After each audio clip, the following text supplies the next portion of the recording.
Sobat Dunia Donghua, kita berjumpa kembali. Tanpa berlama-lama mari kita lanjutkan ceritanya. Selamat mendengarkan dan selamat berimajinasi. Di jembatan Naihe, upacara telah dimulai. Dalam gulungan megah yang dibangun oleh 5 lukisan perunggu tulang, gambar-gambarnya benar-benar bergerak sejak yang pertama. Yama, ketidakkekalan hitam putih, Mengpo, pendayung jiwa, dan penjaga dunia bawah lainnya berdiri di dekat jembatan Naihe, semuanya dengan ekspresi serius. Di atas singgasana tulang, gaun sutra zamrud Nyonya Bai perlahan menyusut, dan daging serta darahnya yang montok bagaikan air salju yang menguap dengan cepat, mendesiskan udara putih dari roknya, dan ia benar-benar kurus kering. Di bawah rambut hitamnya, tak lagi ada wajah menawan, melainkan tengkorak kemerahan. Ia meninggalkan singgasana dan berjalan ke lukisan perunggu pertama. Inilah gulungan perang para dewa. Setelah ia dilemparkan ke singgasana, tulang-tulang itu dengan cepat dibongkar dan disambung, berubah menjadi wujud dewa yang jatuh. Dewa itu jatuh dari langit seperti meteor ke bumi, menciptakan jurang tak berdasar. Kemudian, pada gulungan kedua, tangan pucatnya meraba-raba tepi jurang dan perlahan memanjat keluar. Kemudian gulungan kedua terbentuk, dan ia menyatu dengan gulungan ketiga. Ia berubah menjadi monster tulang raksasa setinggi 100 kaki, dengan tengkorak-tengkorak patah yang tak terhitung jumlahnya dan perempuan-perempuan telanjang melilit tubuhnya. Ia melambaikan tangannya dan bertarung melawan sosok yang bagaikan belalang di udara. Kedua tubuh itu jelas sangat berbeda, tetapi monster tulang itu tampak kesakitan, seolah-olah terus-menerus dipotong-potong. Setelah 100 kaki tulang itu runtuh, entah berapa lama waktu berlalu, dan seorang manusia tulang seukuran gadis kecil merangkak keluar dari tumpukan tulang. Itu adalah Nyonya Bai. Ia berjalan sangat lama di antara tumpukan tulang yang patah, dan akhirnya berjalan ke sungai pasir, menggunakan dasar sungai sebagai tungku untuk merebus seluruh sungai pasir, lalu meminum sup yang terbuat dari tulangnya sendiri. Kemudian daging dan darah baru perlahan-lahan tumbuh di tulang-tulangnya. Ia minum dari air dan menatap langit dengan tatapan semurni bayi yang baru lahir.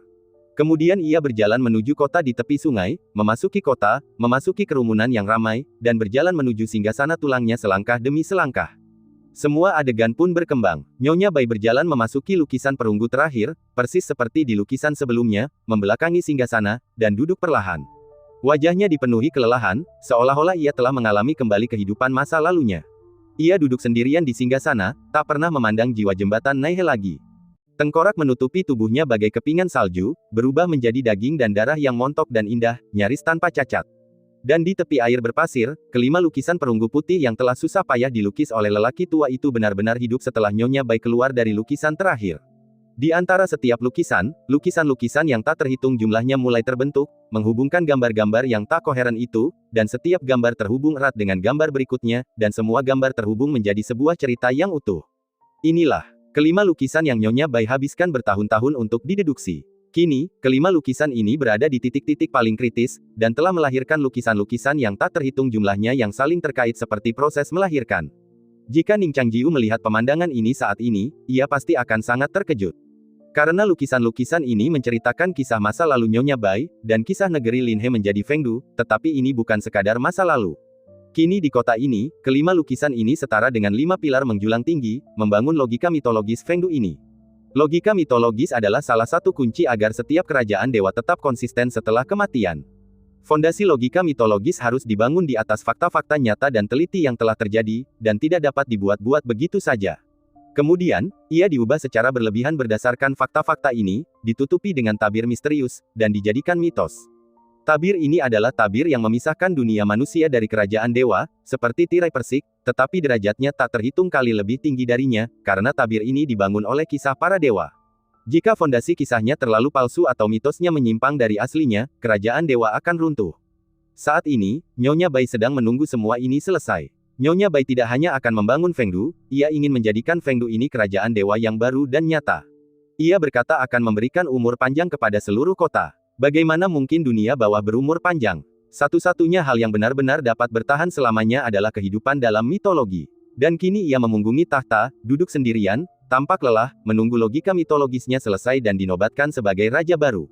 Meskipun kerajaan dewa ini masih jauh lebih rendah daripada 12 kerajaan legendaris, bahkan jika sudah rampung, itu tidak masalah. Mengubah kota Linhe menjadi Fengdu hanyalah langkah pertama dari rencana besarnya. Di atas tahta, kerajaannya terus bangkit, menembus alam umur panjang yang asli. Tak lama lagi ia akan kembali ke puncak Ziting seperti yang ia lakukan semasa hidupnya. Ketika kerajaan dewa telah sepenuhnya dibangun, ia akan mengambil alih kekuasaan dan memasuki 5 jalan sekaligus. Nyonya Bai, orang itu telah dibawa kembali. Seorang pelayan berlutut di samping jembatan, diikuti oleh seorang pemuda dengan tangan, kaki, dan mulut yang disegel. Itulah Subai yang ditangkap oleh pelayan itu. Nyonya Bai mengangguk dan menunjuk jari putihnya. Tubuh Subai terangkat oleh kekuatan tak terlihat, melewati singgasana tulang raksasa dan perlahan melayang di depannya. Nyonya Bai berambut hitam bagaikan awan dan berkulit seputih susu. Kakinya yang tumpang tindih ramping dan lurus, seolah diukir dari batu giok sedingin es, dengan garis-garis fleksibel tanpa hambatan sedikit pun. Jari-jarinya menempel di tepi bibir merahnya, seperti sudut matanya yang berasap-asap hitam. Di matanya yang seperti cermin, wajah pemuda yang sangat terkejut terpantul. Ia mengaitkan jari-jarinya dan merobek segel di mulut Subai. Subai seolah tiba-tiba melepaskan batu besar yang menekan dadanya setelah sekian lama kesulitan bernapas. Ia membungkukkan pinggangnya, menarik napas dalam-dalam beberapa kali, mengangkat wajahnya dengan cepat, dan menatap wanita di singgasana di depannya. Kau, Subai membelalakkan matanya dan menatapnya tak percaya, kau. Petik 2. Ini aku, kata Nyonya Bai ringan. Bai, saudari Bai. Nyonya Bai kini sangat berbeda dari gadis yang dulu, tetapi Subai tetap mengenalinya pada pandangan pertama. Ia menjadi lebih cantik, dan kecantikannya tertutupi oleh selubung misterius, yang membuatnya terpesona. Ia tak kuasa menahan air mata hanya dengan sekali pandang. Beberapa tahun yang lalu, seorang gadis yang tampak dingin dan acuh tak acuh namun berhati baik membantunya mengusir orang-orang yang menindasnya. Ia menyebut dirinya Bai Ling dan memintanya untuk memanggilnya saudari Bai. Ia juga memberinya sebuah daftar dan memintanya untuk membantu mengambil barang-barang. Kemudian, seolah-olah ia telah melakukan sesuatu yang sangat biasa, ia mengucapkan beberapa patah kata dan pergi. Setelah itu, wajah ini terukir di benak Subai. Dari gangguan sehari-hari hingga patah hati setelah kematiannya, kesedihan akhirnya terobati oleh waktu, dan gadis yang seharusnya sudah lama meninggal ini muncul kembali di hadapannya. Rasanya waktu telah berlalu begitu lama, dan ia menjadi dewasa dan cantik. Tak banyak pesona kekanak-kanakan dalam setiap kerutan dan senyumnya, melainkan lebih berwibawa dan misterius bak seorang ratu. Saudari Bai Ling, tanya Subai lagi. Nyonya Bai memejamkan mata, bulu matanya yang panjang menutupi matanya dengan lembut tanpa sedikit pun getaran. Jantung Subai berdebar kencang, tak tahu harus senang atau takut. Ia hanya menatap orang di depannya dan berkata dengan suara serak, siapa? Anda, aku tahu kau punya banyak pertanyaan. Nyonya Bai akhirnya berbicara, suaranya tetap dingin, seolah-olah pihak lain hanyalah orang asing, aku tidak berbohong padamu, namaku Bai Ling, kau bisa memanggilku Nyonya Bai seperti mereka. Nyonya Bai, Subai sedikit tertegun. Bai Ling mengabaikan pertanyaannya dan hanya berkata dalam hati, bertahun-tahun yang lalu, tubuh asliku hancur berkeping-keping, dan ada tumpukan tulang, banyak potongan berserakan di kota ini. Beberapa dari mereka mengolah wujud manusia, tetapi kebanyakan dari mereka muncul sebagai orang tua yang sekarat. Dan aku memberi mereka ingatan, menjadikan mereka bagian dari rencana, dan kau, juga berubah dari salah satu tulang itu. Subai mendengarkan kata-katanya, menatap tubuhnya yang menggantung tinggi di udara tanpa penyangga, dan menatap kota Linhe dengan lentera putih tergantung di bawah kakinya. Ia tidak berani memastikan apakah momen ini nyata atau mimpi. Nyonya Bai melanjutkan, tapi kau berbeda dari mereka semua. Kau punya pikiranmu sendiri dan kehidupan yang utuh. Hal ini pernah membuatku ragu dan ingin mengupas dagingmu dan melihat seperti apa tulang itu nantinya. Subai merasa kedinginan saat mendengarnya. Tanpa sadar ia menyentuh punggungnya dan jari-jarinya menyentuh tulang belakangnya yang sangat kurus. Beberapa hari yang lalu, Ning Changjiu juga menatap punggungnya cukup lama. Gerbang kehidupan aslinya bahkan bukan jantung atau kepalanya, melainkan tulang inilah yang melahirkan segalanya. Dulu aku ingin membunuhmu dan menggunakan tulang rohmu untuk mengisi keilahianku, tapi sekarang tidak perlu. Aku juga harus berterima kasih kepada Ning Changjiu, anak kecil itu, karena telah membantumu menyempurnakan hatimu. Nyonya Bai membuka matanya kembali, bagaikan seorang ratu yang menyambut kesatria yang kembali, karena kau telah bertahan hidup hingga hari ini, aku bisa memberimu sesuatu yang lebih besar. Subai mendengarkan kata-katanya, tetapi merasakan ketakutan yang tak terjelaskan, dan tanpa sadar berteriak, aku tidak menginginkannya. Nyonya Bai menatapnya dengan acuh tak acuh dan berkata, itu bukan urusanmu. Setelah mengatakan ini, ia menyeka jari-jarinya dan menutup mulutnya kembali. Di belakangnya, sesosok mayat tiba-tiba datang dengan tergesa-gesa, berlutut di tanah, dan berkata, Nyonya, sesuatu telah terjadi. Tukang daging dan seorang pemuda berpakaian putih berkelahi di jalan. Saya membawa mayat berwajah kuda ini kembali untuk Anda persembahkan. Hah, dia benar-benar kabur dari halaman itu. Nyonya Bai sedikit terkejut dan berkata dengan dingin, Ning Qinsui itu sungguh sia-sia. Jika dia tidak ada di kota ini, dia pasti sudah dibunuh oleh muridnya lagi. Sambil berbicara, ia menunjuk dan membentuk tulang-tulang tubuh manusia di bawah kepala kuda itu, lalu memberinya spiritualitas. Nyonya Bai bertanya lagi, di mana kepala banteng itu? Kemana perginya? Mayat itu berlutut dan berkata dengan gemetar, tukang daging bilang banteng itu, sudah pergi. Nyonya Bai tidak peduli, itu hanya banteng gila. Paling-paling, ia menerobos pagar dan lari ke jalan. Lagi pula, ia masih di kota. Biarkan tukang daging itu membunuh anak itu sesegera mungkin. Saya akan memberitahunya lokasi banteng gila itu. Cepat datang dan tangkap dia. Mayat itu tampak lega dan berkata, baik, Nyonya. Nyonya Bai memejamkan mata. Ia kini bagaikan dewa yang sedang duduk tinggi. Selama ia berpikir sedikit, ia dapat menyebarkan kesadarannya ke seluruh kota dan mengunci lokasi semua orang. Namun sesaat kemudian, Nyonya Bai tiba-tiba membuka matanya. 5 lukisan perunggu yang awalnya mengandung logika mitologis perlahan-lahan menjadi lengkap, dan kemanusiaannya perlahan-lahan hilang, tetapi saat ini, ekspresinya masih terkejut. Gerbang kota telah dipindahkan, dan orang lain telah datang ke kota. Kata-kata Nyonya Bai sampai ke telinga banyak orang. Orang pertama yang terkejut dan bingung adalah penguasa kota. Ia langsung berkata, tidak mungkin. Saya sendiri yang mengawasi penutupan gerbang kota. Gerbangnya tertutup rapat. Ada juga orang-orang yang menjaga tembok kota. Bagaimana mungkin seseorang bisa menyelinap masuk? Nyonya Bai berkata, tapi seseorang memang datang. Cendekiawan yang berduka menatap penguasa kota yang panik dan mencibir, sekarang Nyonya akan menerima otoritas Dewa Neraka, orang mati di kota ini abadi. Siapapun yang datang, apa yang bisa mereka ubah? Mereka hanya berjalan ke dalam perangkap. Penguasa kota mencibir dan berkata dengan marah, apa yang kau tahu, seorang sarjana tak berguna dan tertindas. Sebelum Fengdu dibangun, masalah sekecil apapun bisa menjadi batu sandungan yang fatal. Saat ini, kita tidak boleh membiarkan kecelakaan apapun, sekecil apapun. Cendekiawan itu memalingkan muka, mengetahui bahwa Nyonya Bai sedang dalam suasana hati yang buruk, ia tidak membantahnya. Nyonya Bai memejamkan mata. Setelah beberapa saat, ia mengatakan sesuatu yang mengejutkan, aku tidak bisa menemukannya. Apa? Semua orang terkejut. Sekarang Nyonya Bai adalah penguasa kota yang sebenarnya. Semua orang di kota ini bisa dihancurkan olehnya. Karena seseorang telah datang, bagaimana mungkin ia tidak menemukannya? Siapa orang yang datang? Nyonya Bai bingung. Dalam benaknya, hanya ada 2 kemungkinan. Pertama, ia memindahkan gerbang kota tetapi tidak memasuki kota, dan kedua, orang itu juga memiliki teknik siluman yang sama dengan kakak beradik itu, yang dapat bersembunyi sementara dari pandangannya. Ia mengetuk pegangan tangga dengan tulang jarinya, dan sebuah tengkorak melesat keluar seperti pedang kecil, dan langsung menancap di alis penguasa kota. Nyonya Bai berkata, aku akan meminjamkanmu alam umur panjang. Carilah orang itu di kota. Setelah tengkorak itu memasuki tubuhnya, kekuatan besar mengalir ke dalam jiwanya. Penguasa kota teralihkan untuk sementara waktu dan merasa agak tidak nyaman dengan alam yang begitu menakutkan. Umur panjang. Ia menyesal ketika masih hidup karena tidak bisa menjadi seorang kultivator untuk menjaga kota selama 100 tahun lagi. Kini ia menjadi hantu sekaligus abadi setelah kematian. Nyonya Bai memenuhi keinginannya yang telah lama ia dambakan hanya dengan menjentikkan jari. Sang penguasa kota tampak semakin saleh, dan setelah berlutut, ia menerima perintah itu dan pergi. Nyonya Bai membuka matanya, melirik Subai dengan acuh tak acuh, dan dengan jentikan jari, ia melemparkan pemuda itu ke dalam barisan hantu. Subai tak dapat berkata-kata, tetapi melihat hantu pria dan wanita di depannya, ia merasa takut. Ia juga bingung dengan apa yang dikatakan saudari Bai, yang telah bangkit dari kematian. Jika memungkinkan, ia lebih suka berbalik dan melarikan diri. Nyonya Bai memandangi 5 lukisan yang masih berevolusi, lalu menatap bulan merah tua di langit. Saat itu, bulan setengah purnama, dan tak lama lagi ia akan purnama sepenuhnya. 64 tahun, Nyonya Bai mendesah pelan. Dalam ingatan 64 tahun yang membekas dalam dirinya bagai mimpi buruk, wajah yang membuatnya takut itu tak dapat disingkirkan apapun yang terjadi. Saat itu, ia jelas telah mencapai puncak alam ungu, dan hanya selangkah lagi dari 5 jalan.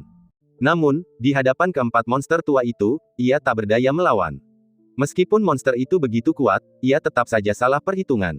Tumpukan tulang yang jelas-jelas sudah mati dan tak bisa mati lagi itu justru melahirkan dirinya kembali. Tak hanya selamat, ia juga merangkak keluar dari belenggu monster tua itu di suatu malam bersalju. Ia datang ke Sungai Sahe, memecahkan es, merebus air sungai, dan makan sendiri. Sejak saat itu, Sungai Sahe tak pernah membeku lagi. Ia berkali-kali merenungkan di alam mana keempat orang yang membunuhnya itu berada.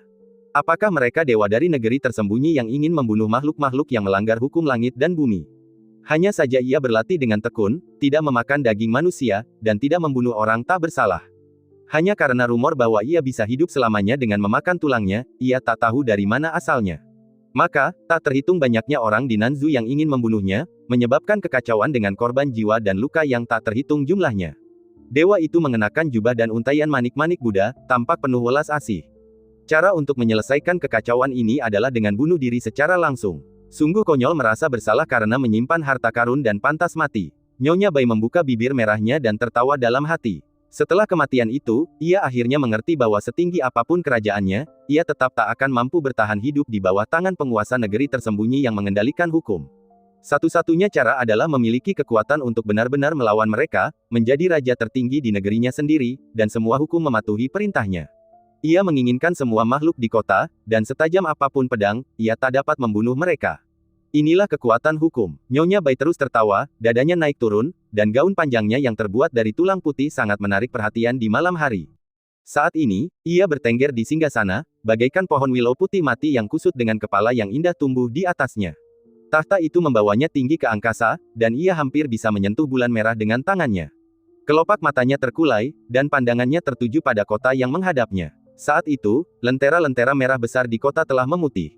Semua orang yang melarikan diri dari rumah, ketika melewati lentera-lentera itu, sama saja dengan melangkah ke dunia bawah. Pada saat itu, lentera-lentera yang menyala berkumpul menjadi huruf Dian yang besar. Dian juga berarti menetap. Seluruh kota bagaikan berkabung, senyap bagai kematian, dan kini telah menetap. Kota Linhe telah didirikan sebagai fondasinya, dan 5 pilar yang melambangkan logika mitologis kerajaan Fengdu juga perlahan-lahan dibangun. Ketika kelima pilar itu selesai dibangun, ia dapat menggambar kubah tempat ini sendiri dan menciptakan matahari, bulan, dan bintang-bintang. Namun, masih ada beberapa serangga yang mengganggu di kota ini. Ia meraih bulan merah dan mengarahkan ujung jarinya. Gambar di atasnya berubah, memperlihatkan gambar Ning Xiaoling di rumah tua yang terus-menerus menebas jiwa Ning Qinsui dengan pedang. Nyonya Bai mencibir. Jika logika mitologis belum tersimpulkan, ia tak mungkin meninggalkan jembatan Naihe yang melambangkan pemisahan Yin dan Yang. Ia pasti sudah pergi ke sana sendiri dan mencabik-cabik kedua kakak beradik itu dengan cakarnya. Ning Qinsui, aku memberimu kekuatan besar, dan beginikah caramu menggunakannya?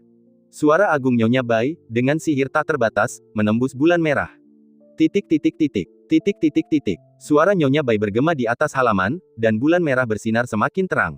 Cahayanya menyinari tubuh Ning Xiaoling. Pikirannya terasa sedikit melambat, dan kecepatan menghunus pedang pun sedikit melambat. Setelah ragu sejenak, ia tahu ada yang tidak beres dan hendak menggunakan metode paling brutal, bagai sungai keparit, untuk menghancurkan jiwa Ning Qinsui sepenuhnya. Namun, setelah Ning Qinsui menerima perintah Nyonya Bai, kerajaannya kembali bangkit. Tangannya yang patah seketika mengeras, dan ia meraih pena yang berserakan di tanah. Tulisan tangan yang berantakan itu tertulis dalam sekejap, dengan rasa mengerikan bercampur antara hidup dan mati. Dialah calon hakim kota ini, yang bertanggung jawab atas hidup dan mati. Di sekelilingnya, salju tampak, mati, runtuh dan mencair satu demi satu. Napas kematian bagaikan garis api yang membakar dataran musim gugur, yang terbentuk dalam sekejap dan melesat cepat. Ning Xiaoling nyaris tak ragu. Kelincahan bawaan rubah salju memungkinkannya mundur dengan cepat. Ketika aura kematian menyebar, ia hampir seketika bergegas ke belakang dan menempel di dinding. Kemudian ia segera membentuk jurus pedang untuk melindungi dirinya dengan domain pedang. Aura kematian datang di depannya dan tak mampu menembus domain pedang untuk sementara waktu. Bagaikan air yang bertemu karang, ia pun terpencar ke kedua sisi. Melihat energi kematian tak bisa masuk, rasa takut Ning Xiaoling sedikit mereda. Namun, setelah ia tak bisa lagi menghunus pedang, jiwa Ning Qinsui berkumpul dengan sangat cepat, seolah-olah telah memadat menjadi sosok manusia yang samar, lalu menyusun detail-detail seperti anggota tubuh dan raut wajah. Ning Xiaoling menekan rasa takut di hatinya. Tadi, kakak laki-lakinya, yang berada di posisi yang sama dan jauh lebih rendah darinya, dengan tegas menghunus pedang dan langsung menebasnya dengan keras hingga sulit disembuhkan. Mengapa ia tak bisa melakukannya? Meskipun makhluk tua ini telah berubah menjadi hantu dan kekuatannya telah meningkat sedikit, ia juga sangat berbeda dari 2 bulan lalu. Di jalan panjang di luar, suara pertempuran terdengar samar-samar. Ia menggenggam pedang di tangannya, dan salju di sekitarnya seperti pasir. Ia berguling-guling di tanah dan berjalan pergi, persis seperti kakak laki-lakinya saat menghunus pedang tadi. Sosok Ning Qinsui telah memadat, dan ia mencibir ringan, beraninya kau menggunakan jurus pedang lama lagi. Ning Qinsui akhirnya mampu memegang pena, dan kesuraman di hatinya baru saja terciprat seperti tinta, dan ruang kosong di sekitarnya hanyalah kertas jimat, yang menerima tinta bagaikan hantu dan memadatkannya menjadi kata-kata utuh. Ning Xiaoling menggunakan domain pedang untuk melindungi dirinya, dan memulai dengan jurus pasir dan salju. Sosoknya tiba-tiba menyerbu dan berkata dengan marah, kau sudah tua. Namun, Ning Qinsui telah mengalami kemunduran dan telah melihat ketajaman teknik pedang ini dan telah bersiap untuk itu. Tentu saja, ia tidak akan terbunuh seketika lagi. Ketika Ning Xiaoling menghunus pedangnya, 3 jimat telah terhunus. Ia meletakkan penanya, ekspresinya serius seperti hakim tanpa emosi, dan berkata dengan lantang, Yin diam dan Yang musnah, hidup dan mati berurutan, jasa dihitung, dan hukuman dijatuhkan. Tiga jimat besar itu dipahat seperti monumen, dengan tekad untuk menghakimi hidup dan mati, bagaikan pisau paling tajam di dunia, begitu jatuh, ia akan terbelah dua. Jurus pedang Bai Hong Guanri Ning Xiaoling bahkan belum mencapai setengahnya ketika sosoknya tiba-tiba terhenti. Sebuah prasasti jimat jatuh, memaksanya menghindar ke samping, dan prasasti jimat berikutnya menekan jurus Moyu Fanpan-nya kembali ke sarungnya. Ning Qinsui mencibir dalam hati. Jika Ning Changjiu tidak memainkan konspirasi dan trik tadi dan berduel adil dengannya, bagaimana mungkin dia kalah? Di jalan panjang, ketika Ning Changjiu bertemu dengan si tukang daging, pertempuran pun dimulai. Si tukang daging adalah seorang pria gemuk dengan tubuh yang sangat kuat. Ketika dia berdiri dengan pisau daging di tangannya, dia seperti gunung daging kecil, tetapi gerakannya lincah dan tidak sesuai dengan bentuk tubuhnya. Ketika dia berlari dengan liar, dia bisa menghancurkan batu bata dan ubin di bawah kakinya. Sebelum Nyonya Bai memberi perintah, amarahnya karena menemukan banteng gila dengan sia-sia telah dilampiaskan pada Ning Changjiu, dan Ning Changjiu juga terlalu malas untuk menilai identitasnya. Lagi pula, seluruh kota penuh dengan musuh. Saat si tukang daging muncul, niat pedangnya telah menyebar seperti jarum. Ia dan si tukang daging bergerak hampir bersamaan. Ketika pisau dan pedang beradu, keduanya bisa melihat ekspresi terkejut di mata masing-masing.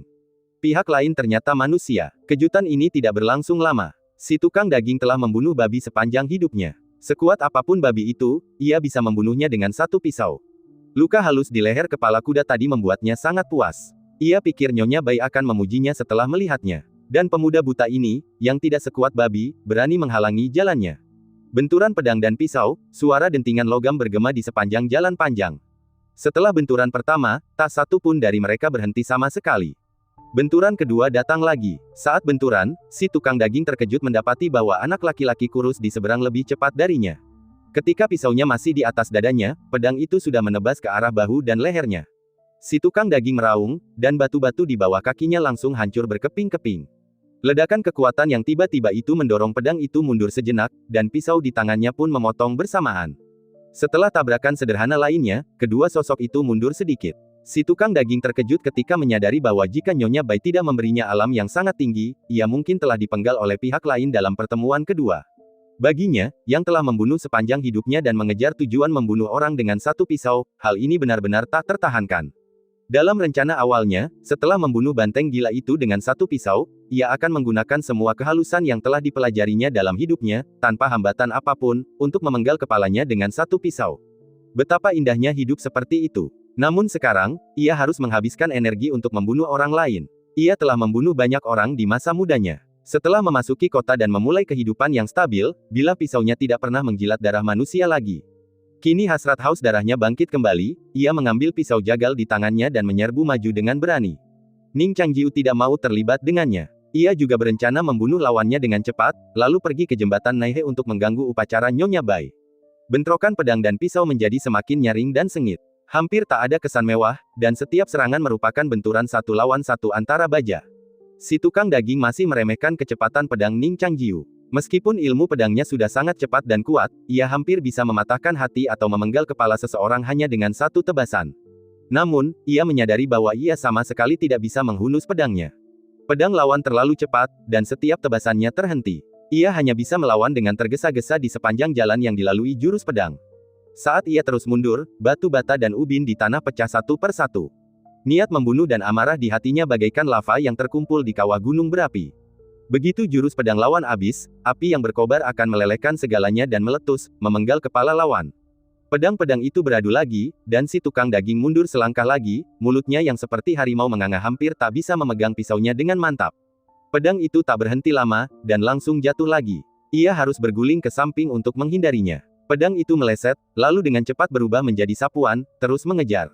Si tukang daging berguling untuk menyeimbangkan tubuhnya dan kembali mengambil pedang. Bersamaan dengan itu, kakinya menyapu dengan keras, dan tubuhnya menghantam pinggang lawan seperti palu. Ning Changjiu melompat, menghindari kejaran lawan, dan menebas pergelangan tangannya dengan pedang di udara. Si tukang daging buru-buru menarik kembali pisaunya untuk membela diri, tetapi tetap teriris oleh pedang itu. Ia mengerang kesakitan, matanya merah, dan ia mengabaikan serangan lawan begitu saja dan menghunus pisau yang telah ia latih seumur hidupnya. Pisau ini sangat sederhana, tetapi membawa amarah dan aura pembunuh yang mengerikan. Ia telah berlatih pisau ini ratusan ribu kali, dan pisau ini begitu bersih dan rapi sehingga hampir tak ada cacat. Namun, ia tetap tidak menusuk lawan dengan pisau ini, bukan karena kurangnya keahliannya, melainkan karena pisau jagal itu terlalu pendek. Ning Changjiu mundur setengah langkah pada kesempatan pertama. Bilah pisau itu melewati dadanya dengan sangat berbahaya, memotong separuh pakaiannya. Pupil mata si tukang jagal dipenuhi dengan keengganan yang besar setelah pisau itu digunakan. Kemudian ia memperhatikan lawannya mencondongkan tubuh ke depan dan juga memotong dengan pisau itu. Kekecewaan di matanya tiba-tiba bersinar terang. Pedang yang digunakan lawannya persis sama dengan yang telah ia latih sepanjang hidupnya.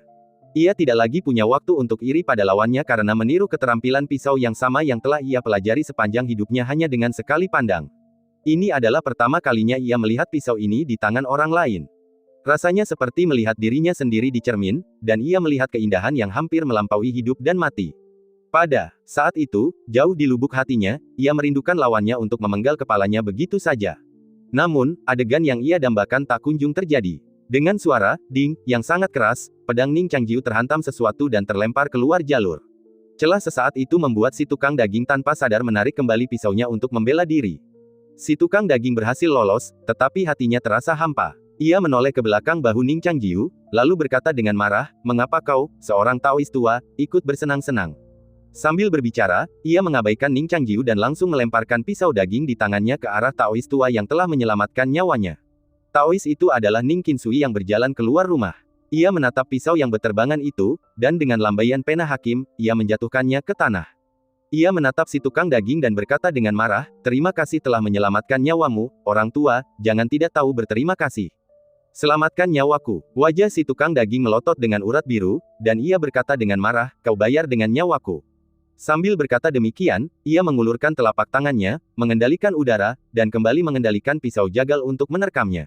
Rencana awal Ning Qinsui adalah setelah menjebak Ning Xiaoling untuk sementara, ia akan keluar terlebih dahulu dan membunuh Ning Changjiu yang paling sulit dihadapi bersama si tukang jagal, tetapi ia tak pernah menyangka akan terjadi hal yang tak terduga. Tukang jagal babi ini jelas bukan lawannya, tetapi ia juga sangat sulit dihadapi, dan si tukang jagal itu jelas telah kehilangan akal sehatnya. Ketika sosoknya yang seperti gunung menghantamnya, meskipun Ning Qinsui telah menggunakan jimat untuk melawan, ia tetap terdorong mundur 2 langkah. Di rumah tua, Ning Xiaoling, yang awalnya dikepung maut dan harus menggunakan domain pedang untuk melawan dengan susah payah, menghela napas lega. Ia dengan cepat menembus maut dan berlari keluar rumah, tetapi kini garis sebab akibat di rumah tua itu masih mengikatnya. Ia tidak seperti kakak laki-lakinya yang telah melampaui hidup dan mati, dan ia sama sekali tidak bisa keluar dari garis sebab akibat ini. "Kakak laki-laki." Ia mengetuk pintu dengan keras dan berteriak beberapa. Ning Changjiu mendengarnya berteriak dan menghela napas lega. Si tukang daging tak bisa melarikan diri dari Ning Qinsui terlalu lama. Tepat ketika ia masih memikirkan cara mengeluarkan Ning Xiaoling dari rumah, tanah tiba-tiba berguncang. Sebelum keterkejutan dan keheranan itu berubah menjadi emosi yang nyata, di belakang mereka, di sudut gang, tembok mulai runtuh dalam jumlah besar. Di samping tembok, seekor banteng gila berlumuran darah dengan mata merah dan kuku-kuku yang menghentak-hentakkan kaki bergegas menghampiri. Si tukang daging teringat akan tugasnya dan ingin membunuh banteng gila itu dengan pisau, tetapi banteng gila itu tiba-tiba berbalik ketika mendekat dan langsung menabrak pintu rumah tua itu. Kuku belakangnya yang kuat menendang keras dan mengenai dada si tukang daging, menjatuhkannya. Di dalam rumah, Ning Xiaoling belum bereaksi terhadap apa yang terjadi. Ia hanya merasa seperti gempa bumi. Ia baru saja berteriak minta tolong kepada kakak seniornya ketika pintu di depannya langsung hancur berkeping-keping. Di punggung banteng hitam yang berlumuran darah, sesosok yang juga begitu gelap hingga hampir mustahil untuk ditangkap dengan mata telanjang jatuh. Di balik tirai yang sangat gelap, sepasang jari putih ramping dengan sendi yang jelas terulur, meraih pergelangan tangannya, dan menariknya ke dalam tirai gelap. Sebuah suara yang familiar dan dingin terdengar di dekat telinganya, dengan nada agung dan penuh wibawa, "Apa yang kalian perdebatkan? Ikuti aku." Dinding rumah hakim hancur berkeping-keping, gerbangnya terbuka lebar, dan pada otot-otot banteng hitam raksasa yang menonjol seperti batu, butiran darah merah terang menggelinding di atas bulu gelapnya dan memercik ke segala arah. Di tengah gemuruh reruntuhan, Ning Qinsui tidak tahu apakah matanya kabur. Ia melihat bayangan gelap jatuh, lalu menghilang bersama Ning Xiaoling. Setelah banteng gila itu menerobos rumah hakim, ia berlari menuju halaman. Hati Ning Qinsui hancur, dan ia tidak lagi peduli pada 2 murid yang mengkhianati guru dan leluhur mereka dan tukang jagal sembrono yang hanya memiliki kekuatan kasar. Ia meraih pena dan bergegas masuk ke rumah, ingin memotong banteng gila yang berani menghancurkan pintu menjadi berkeping-keping. Ning Qinsui bergegas ke aula yang remang-remang. Malam itu gelap gulita. Dinding gerbang yang terhubung ke halaman juga hancur. Banteng hitam gila itu berlari liar di salju di halaman dengan kukunya. Teriakan aneh dari mulutnya lebih seperti auman binatang buas. Ning Qinsui hendak melangkah ke halaman ketika sebuah pertanyaan tiba-tiba terlintas di benaknya. Sekuat apapun banteng gila itu, ia tetaplah seekor banteng. Bagaimana mungkin ia bisa masuk ke rumah hakim, yang hampir tersembunyi di dunia yin dan yang? Ia meliriknya dan mendapati banyak retakan di dinding yang sangat rata, seperti tahu yang dipotong, dan potongannya halus dan hampir basah. Di halaman, banteng gila itu berbalik dan menerjang ke arahnya. Meskipun ia tahu bahwa kematian adalah kemewahan baginya sekarang, ia masih merasa khawatir ketika banteng hitam itu menerjang. Itu hanya sesaat. Ia melambaikan penanya dan langsung menulis kata Qian. Kata ini sangat rumit, tetapi merupakan salah satu kata dengan makna tertinggi dalam Taoismenya. Kata Qian pun tertulis. Di rumah hakim, kata-kata hidup dan mati muncul bersamaan, seperti pisau, garpu, kapak, dan tombak yang tergantung di atas kepala. Jika ia melakukan gerakan gegabah, ia akan tercabik-cabik. Meskipun banteng hitam itu sudah gila, bahaya yang kuat ini tetap memaksanya untuk berhenti tiba-tiba. Tanduknya melengkung di pagar gerbang, dan tubuhnya kehilangan keseimbangan dan hampir jatuh. Ning Qinsui menghela napas lega dan hendak berkata, tangkap, untuk mengikat banteng gila yang berani menyinggungnya, tetapi tindakannya tiba-tiba terhenti. Sebuah bayangan hitam jatuh dari punggung banteng. Ning Qinsui bertanggung jawab atas istana hakim dan sangat peka terhadap bahaya, tetapi dia tidak menyadari keberadaan pihak lain sampai bayangan hitam itu berhenti. Kemudian, dia merasakan sesuatu menghalangi pandangannya dan menyerap semua cahaya. Bahkan mata hakim yang bisa melihat menembus segalanya pun tidak dapat menembusnya. Wow, ada suara di telinganya, seperti kepakan sayap burung dan hewan, atau sapuan jubah yang tiba-tiba. Ning Qinsui merasa bahwa dia harus mengulurkan tangan untuk menghalanginya, jadi dia mengangkat tangannya dan ingin menggambar karakter air, tetapi dia terpaksa berhenti begitu pukulan itu dimulai. Pergelangan tangannya patah, dan kemudian tubuhnya di bawah leher juga patah pada saat yang sama. Ia bagaikan gunung yang runtuh, tubuh bagian atasnya merosot turun sedikit demi sedikit. Saat Ning Qinsui bereaksi, ia segera mengulurkan tangan untuk meraih tubuh bagian bawahnya, tetapi mendapati jiwanya tak dapat menyatu sama sekali. Adegan ini sungguh lucu sekaligus mengerikan. Jiwa mayat hidupnya terpotong-potong oleh pisau, dan berbagai bagian tubuhnya saling menempel. Ia masih hidup, tetapi ia tak dapat menyatu kembali. Situasi ini di luar nalarnya. Ia berbalik dan ingin mencari pelakunya. Ia menoleh keluar pintu. Ia melihat Ning Xiaoling, yang telah menghilang, muncul kembali di bawah sinar bulan merah. Di depannya, sesosok tubuh berpakaian hitam yang tampak seperti seorang gadis berlari dalam barisan. Di sampingnya, seekor burung hitam berputar-putar. Burung itu bagaikan bayangan, nyaris tanpa bayangan. Seolah menyerap semua cahaya. Saat bersama sapi hitam di malam hari, mata tak dapat membedakannya sama sekali.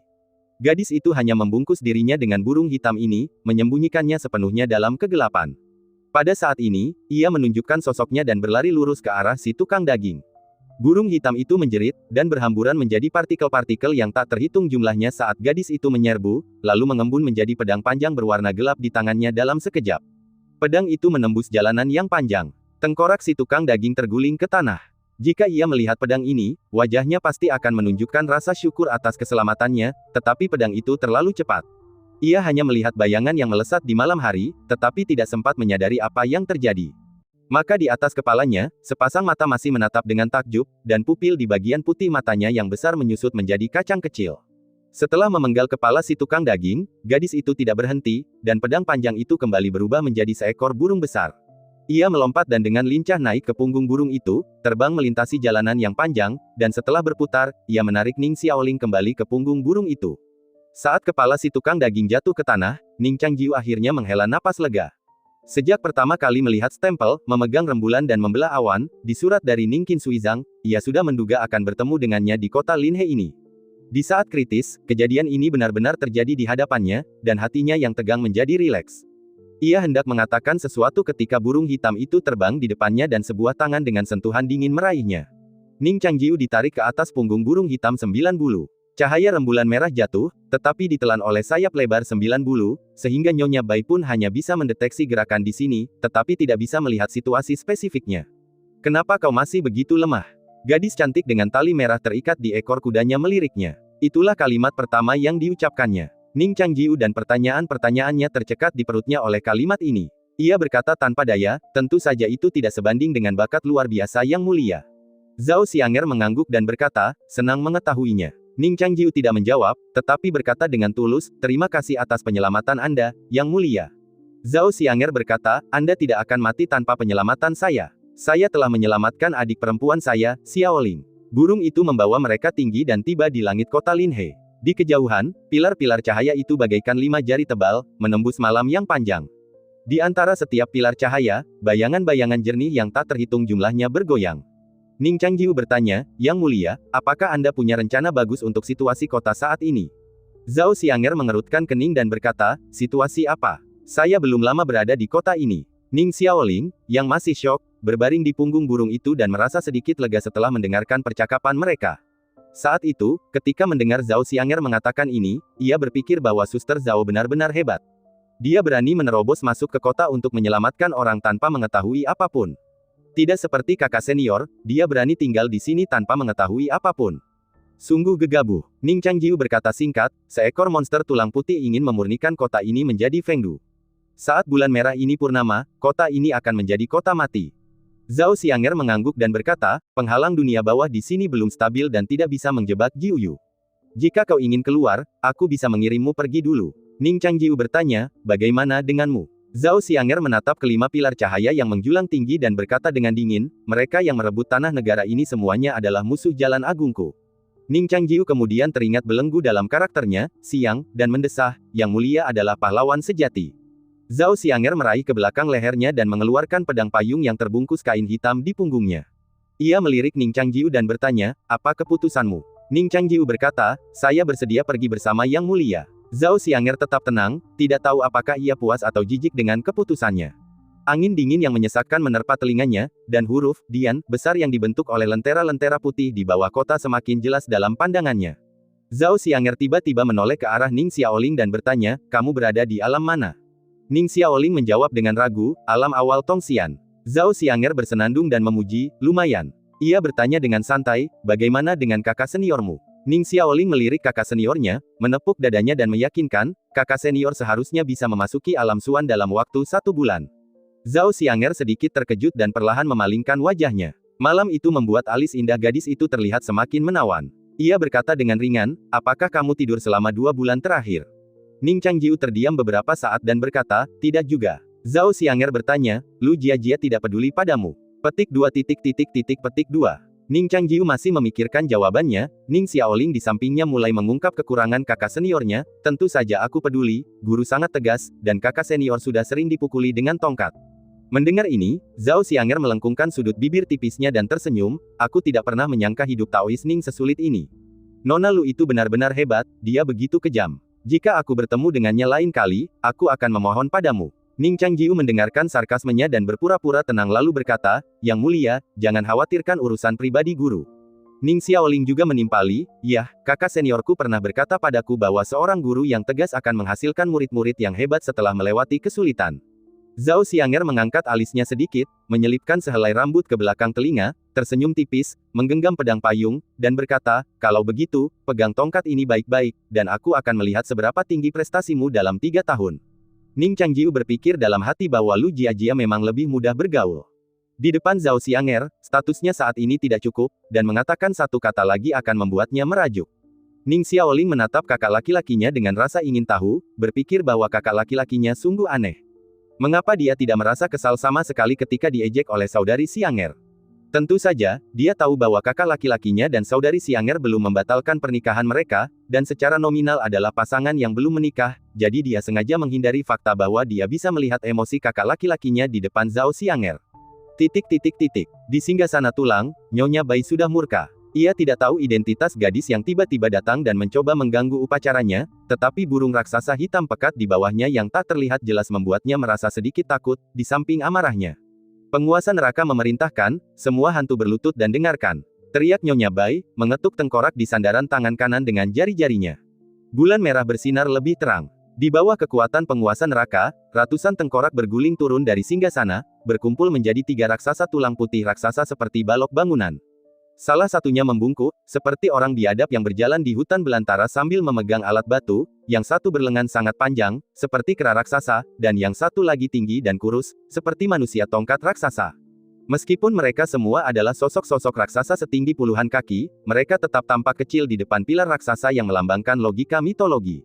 Di bawah kaki mereka, tengkorak-tengkorak lain yang tak sempat melonjak menjadi bagian dari raksasa itu berubah menjadi monster-monster tulang kecil yang tak terhitung jumlahnya. Ketiga monster tulang ini semuanya memiliki kekuatan yang mendekati alam umur panjang. Pada saat ini, penguasa kota Yanluo juga datang setelah mendengar berita itu, dan bersama monster tulang, ia menghalangi burung terbang itu dari kejauhan. Nyonya Bai sedang duduk di singgasana tulang, berusaha sekuat tenaga mengerahkan kekuatan spiritualnya, bermeditasi, dan memikirkan segala sesuatu tentang Fengdu. Ia ingin memenuhi segala sesuatu di kerajaan Fengdu ini sebelum semut-semut itu tiba. Di langit malam, Jiuyu menjerit 2 kali, dan tubuhnya seolah terhalang oleh sesuatu, tak mampu melanggar hukum Fengdu yang baru ini. Zhao Xianger tampak lebih serius dan berkata, kau bunuh yang kecil, dan aku akan bunuh yang besar. Jiuyu terbang rendah, dan Ning Changjiu serta Ning Xiaoling melompat dari punggung Jiuyu, pedang panjang mereka menebas api, dan langsung menerjang sekelompok monster tulang, menghancurkan tulang-tulang kering yang tak terhitung jumlahnya begitu mereka mendarat. Di udara, Zhao Xianger tiba-tiba berdiri di punggung burung itu, dan pedang panjang di tangannya tiba-tiba terlempar ke depan dan menebas monster tengkorak pertama. Malam telah tiba, dan pedang panjang itu menancap di tulang dada iblis tengkorak pertama, bersinar terang, dan meremukkan puluhan tulang dalam sekejap. Namun, iblis tulang itu sama sekali tidak menyadarinya. Ia mencondongkan tubuh ke depan, memegang tongkat tulang besar, dan menuju ke posisi Zhao Xianger, mengunci kepalanya dan menebasnya.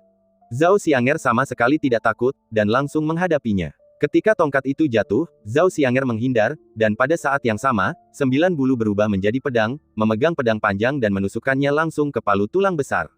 Ia menggunakan palu tulang sebagai jalur, menyeret pedang dan berlari liar. Pedang panjang itu menembus tulang dan menyeretnya sepenuhnya, mengiris tulang-tulang di bawah tubuhnya seperti pisau yang mengiris tahu. Sosok Zhao Xianger sangat cepat, dan pakaian ketat hitamnya bahkan tidak meninggalkan bayangan di malam hari. Iblis tulang itu hampir tidak punya ruang untuk bereaksi, dan gadis itu sudah berlari ke bahunya. Di bawah pedang, palu tulang dan lengan kanannya terpotong 2 dari tengah. Pedang panjang itu menebas lagi. Meskipun pedang yang ditransformasi dari 9 bulu itu tidak memancarkan sebilah cahaya pun, pedang itu terlalu tipis, begitu tipis hingga tak terhentikan, begitu tipis hingga butuh waktu yang sangat lama untuk menutup celah yang memotong hantu itu. Pedang itu menebas tanpa gerakan yang berarti, dan kepala monster tulang putih pertama terpotong dengan suara retakan yang tajam. Sementara tubuh monster tulang itu runtuh, Zhao Xianger telah mengerahkan kekuatan spiritualnya untuk tiba-tiba melompat, dan jarak antara kedua monster yang beberapa puluh kaki itu langsung diperpendek. Monster tulang itu menyaksikan kematian rekannya dan juga waspada. Ia tidak menyerang dengan gegabah, tetapi hanya menggunakan lengannya yang sangat panjang untuk berputar di sekitar tubuhnya. Angin dingin itu seperti semburan pedang, membentuk medan yang tak tertembus, melindungi leher vital di tengahnya. Namun Zhao Xianger mengabaikan medan itu. Jiuyu berubah dari pedang menjadi seekor burung, dan tiba-tiba mengangkatnya, mencoba terbang tepat di atas kepala monster tulang itu. Monster tulang itu memiliki lengan yang sangat panjang. Ketika Zhao Xianger mencoba melompatinya, ia segera menghentikan gerakan tangannya, melindungi lehernya dengan satu tangan, dan meninju Zhao Xianger dengan tangan lainnya. Pada saat itu, Jiuyu melilitnya. Malam itu gelap, dan sosoknya berwarna sama dengan malam itu, membuatnya sulit dibedakan untuk sementara waktu. Pukulan itu meleset. Beberapa saat kemudian, Zhao Xianger muncul di belakang monster tulang, dan pada saat ini, sosok monster tengkorak pertama baru saja mulai runtuh. Zhao Xianger melepas payung di belakangnya dan membidik punggung monster tengkorak kedua. Pedang payung yang sebelumnya tertancap di tubuh monster tengkorak pertama tiba-tiba terlepas dari tulang saat dipanggil, dan garis yang dibentuk oleh pedang payung dan payung kuno baru saja melewati leher monster tengkorak kedua. Pedang panjang itu menyeret pelangi putih sempit di langit malam. Di tengah pelangi putih, tulang tangan monster tulang patah bersama lehernya, dan roh yang menghubungkan anggota tubuh dan tulangnya mulai mati. Malam itu gelap dan berangin. Zhao Xianger membunuh monster. Setelah tulang leher monster kedua patah, tubuhnya yang besar bagaikan membatu, tak bergerak, lalu runtuh menjadi tulang-tulang patah yang tak terhitung jumlahnya, menghantam pasir dan air, lalu dengan cepat ditelan dan dilarutkan oleh air sungai. Pedang itu dimasukkan ke dalam payung. Jiuyu mengepakkan sayapnya dan terus membawa Zhao Xianger untuk menerkam monster tengkorak berikutnya. Zhao Xianger kini juga berada di alam umur panjang. Sulit membedakan hidup dan mati dalam pertarungan antar manusia di alam yang sama. Namun, Zhao Xianger bukan hanya luar biasa di alam umur panjang, tetapi juga memiliki pedang tajam yang dapat memotong hampir segalanya. Yang terpenting adalah hati dan niat membunuhnya yang sangat kuat. Ia tak pernah menghiraukan gerakan apapun saat menggunakan pedang. Setiap pedang adalah pedang yang paling lugas dan tajam untuk dibunuh, dan hampir tak ada jejak yang tersisa. Monster tengkorak ketiga 2 kali lebih tinggi dari 2 sebelumnya. Lengannya yang tebal melambai di udara seperti ombak, mengguncang gelombang kematian satu demi satu, menghalangi jalan Zhao Xianger. Sumber aura kematian itu persis sama dengan aura kematian Ning Qinsui di Istana Hakim. Hanya dengan sedikit saja, kulit akan cepat terkikis. Setelah menahan Zhao Xianger sejenak dengan aura jahat Netherworld yang kuat, ia tiba-tiba mengangkat tangannya ke atas kepala, dan seluruh tubuhnya jatuh, menghantam gadis yang dikelilingi Netherworld. Ia menggunakan dirinya sebagai pedang. Zhao Xianger bisa saja menghindari ujung tajam itu untuk sementara, tetapi momentum hidup mati lawan membangkitkan hasratnya untuk bertarung.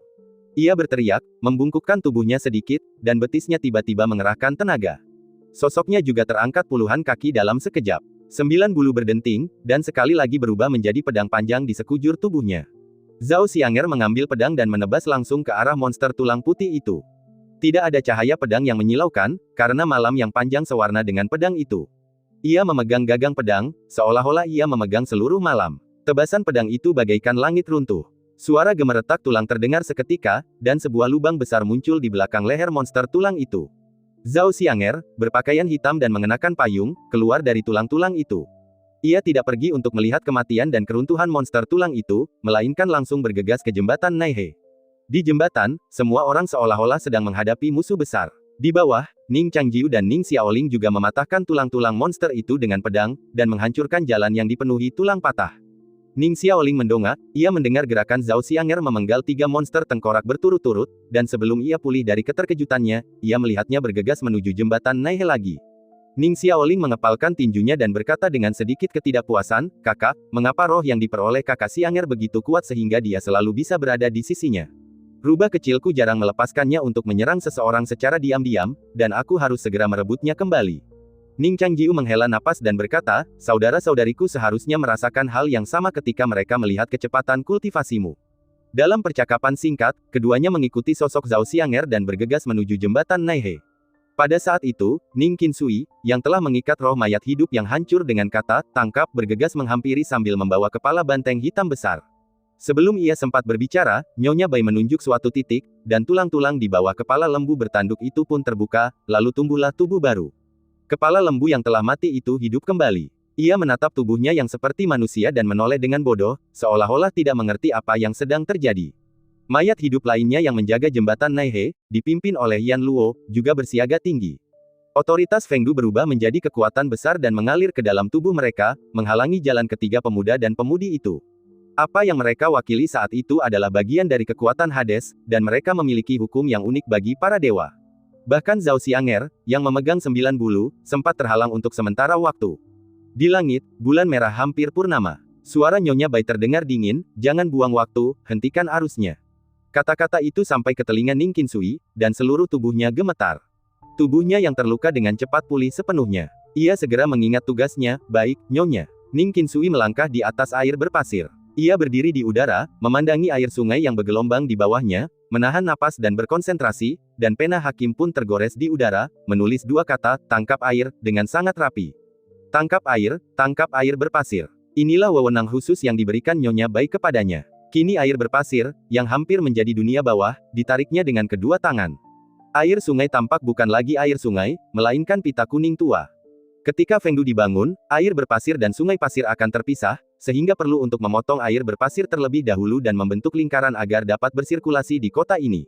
Di luar jembatan Naihe, Zhao Xianger menghunus 9 bulu dan menghunus 3 pedang berturut-turut, masing-masing terfokus pada satu titik, ganas dan mendominasi, mencoba menembus garis pertahanan jembatan Naihe.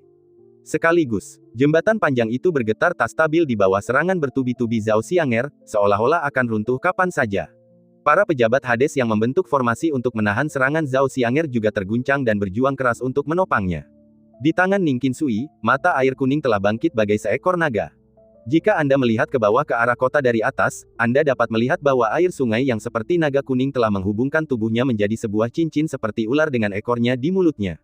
Setelah merasakan pemandangan ini, Yan Luo pun menghela napas lega. Ia tahu bahwa Fengdu akan segera terbentuk, dan serangga-serangga bodoh ini akan hancur. Di antara 5 pilar yang menjulang tinggi ke langit, gambaran itu akan segera terbentuk. Zhao Xianger mengalahkan 3 monster tulang berturut-turut. Seluruh tubuhnya dipenuhi dengan niat membunuh, tetapi pedangnya tidak dapat memotong kekuatan Hades saat ini, dan tertahan di luar jembatan Naihe. Setiap tebasannya sangat dahsyat, menyebabkan pusat kota Linhe bergetar. Tuan kota tua yang telah berubah menjadi Yama berdiri di depan. Ia menatap gadis yang berdiri di udara dan berkata dengan dingin, "Jangan melawan, lagi pula sudah terlambat. Kurasa kau punya beberapa keterampilan. Mengapa kau tidak bunuh diri sekarang dan berubah menjadi hantu untuk menyerah?" Nyonya berpikiran luas dan mungkin menghargai bakat. Dia bisa melakukan ini padamu. Apa yang kau lakukan? Tipuan tuan kota tua tiba-tiba berubah menjadi amarah. Pemuda berpakaian putih yang agak tidak mencolok itu tiba-tiba muncul di sekitarnya dengan beberapa titik cahaya seperti bintang yang dipadatkan oleh kekuatan spiritual. Ning Changjiu mengangkat kepalanya dan menggambar formasi terbang terbalik. Di jembatan Naihe, diagram formasi terbang yang telah diukir Ning Changjiu sebelumnya menyala bersamaan. Saat bertarung dengan Nyonya Bai di jalan panjang sebelumnya, ia telah menggambar formasi ini, tetapi ditarik kembali secara paksa oleh Nyonya Bai. Saat itu, Nyonya Bai sedang sepenuhnya fokus membangun kerajaan dewa dan tidak punya waktu untuk memperhatikannya. Penghalang yang mereka pasang tidak mampu menahan kekuatan formasi terbang. Setelah penggambaran terbalik selesai, sesaat kemudian, sosok Ning Changjiu tiba-tiba muncul di jembatan panjang. Gerakannya tidak melambat sama sekali. Ia memulai dengan jurus sutra putih dan langsung menebas jiwa Ning Qinsui yang masih menyempurnakan dunia bawah dengan jurus sungai besar memasuki parit. Setelah satu tebasan, ia tiba-tiba berbalik, dan 3 pedang, ukiran batu yunya, Xian Luo Guizi, dan mengetuk bulan dan menanyakan sang abadi, digunakan satu demi satu. Para pejabat dunia bawah yang menghalangi sosok Zhao Xianger dengan otoritas mereka tidak punya waktu untuk menangkis. Cahaya pedang menghancurkan jiwa, dan di celah tempat jiwa mereka berkumpul, Zhao Xianger telah menghancurkan penghalang dan pergi. Masih sedikit berguna. Ia berbicara dengan dingin dan memberikan penilaian yang relatif positif kepada Ning Changjiu. Sambil berbicara, ia mengangkat kepalanya dan melirik bulan merah. Hatinya menegang, karena di hadapannya, bulan merah hampir sepenuhnya purnama. Zhao Xianger menghapus kekhawatiran yang berkelebat di hatinya. 9 bulu berubah menjadi pedang, dan seluruh kekuatan spiritual dicurahkan ke ujung pedang. Pedang panjang itu juga merasakan niat sang guru dan berdenting keras. Di belakang singgasana tulang putih, sosok Zhao Xianger tiba-tiba berhenti, dan niat pedangnya pun mencapai puncaknya saat ini.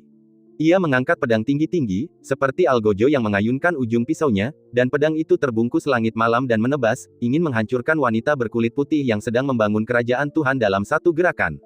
Pada saat itu, di mata hitam putih Zhao Xianger, singgasana tulang putih yang membelakanginya tiba-tiba berputar.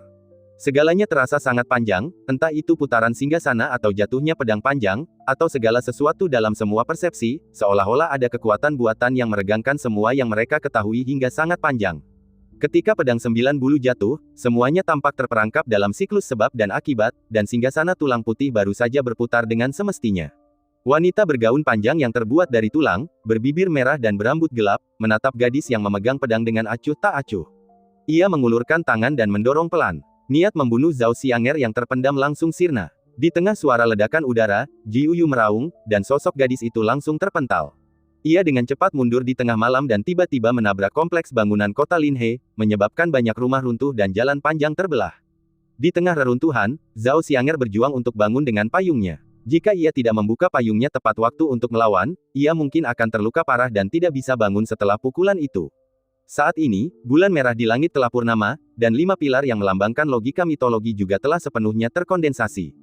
Fondasi Fengdu telah dibangun, dan langkah selanjutnya adalah hal sepele menambahkan batu bata dan genteng. Nyonya Bai perlahan berdiri dari singgasana, menghadap pilar dengan punggung menghadap bulan merah, memegang pot pasir hijau, seperti seorang wanita bangsawan yang menggendong kucing, menatap ke bawah ke arah 3 anak laki-laki dan perempuan yang sudah terperangkap, dengan senyum di wajahnya yang diselimuti tabir misteri yang unik. Selamat datang di kerajaan Tuhanku. Dan cerita pun berakhir, nantikan cerita selanjutnya. Terima kasih telah mendengarkan.